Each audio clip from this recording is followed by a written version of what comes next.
সুতরাং আমরা নিন্দা এবং প্রতিবাদ জানাচ্ছি। এরকম হুমকি দমকি দিয়ে ইনশাল্লাহ আমাদেরকে কিছু করতে পারবে না। আমরা মানবতার পক্ষে কথা বলি, এটা হিন্দু হোক, মুসলিম হোক, অন্যান্য ধর্মাবলম্বী হোক, এরকম একটা পৃথিবী চলতে পারে না। আপনারা দেখছেন গাজার মধ্যে যে বোমার আঘাতে মানুষগুলো আকাশে উঠতেছে, এরকম তো ভাই পৃথিবী চলতে পারে না। এই মুসলমানের পক্ষে আজকে আমরা এখানে দাঁড়িয়েছি। আমরা এই মেসেজটা দিতে চাচ্ছি, আমাদের যদি কোনো সম্বল থাকতো, আমরা যদি পাখির মতো পাখা থাকতো, আমরা ওই ফিলিস্তিনের জমিনে, ফিলিস্তিন নয় শুধু সারা ওয়ার্ল্ডে যেই জালেমরা মুসলমানদেরকে নিরহ মুসলমানদেরকে নির্যাতন করে, সেখানে আমরা হাজির হতাম। পারতেছি না। সমাবেশে জমায়েত হওয়ার কারণ আমাদের ফিলিস্তিনি গাজার মুসলিম সহ ভারতের মুসলিম সহ তাম বিশ্বের মুসলমানেরা নির্যাতিত নিষ্পেষিত।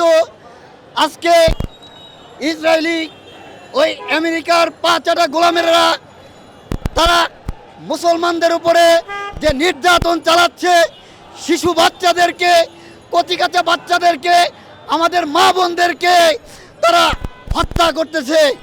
আমরা সেই মুসলিমদের পক্ষে, আমরা মজলুমের পক্ষে এবং এবং ইসরায়েলের বিপক্ষে আমরা এই মহা সমাবেশে আসলাম, যাতে আমরা ইসরায়েলি সমস্ত পণ্য ইতিমধ্যে বয়কট ঘোষণা করেছি।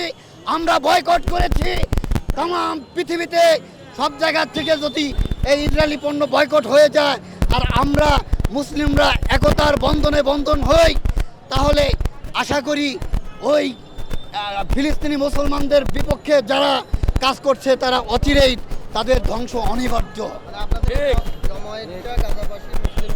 পক্ষে পক্ষে দাঁড়ানোর জন্য আমি আমার কথা বলতেছি, আমি অসহায়, আমার টাকা পয়সা তেমন নাই ফিলিস্তিনি, কিন্তু মন এখন ফিলিস্তিনি আছে, যার কারণে আমরা যুদ্ধে ফিলিস্তিনে যাইতে পারি নাই, কিন্তু এইখানে আসছি মনে হচ্ছে যে আমরা ফিলিস্তিনি সেইখানে যুদ্ধের ময়দানে আছি।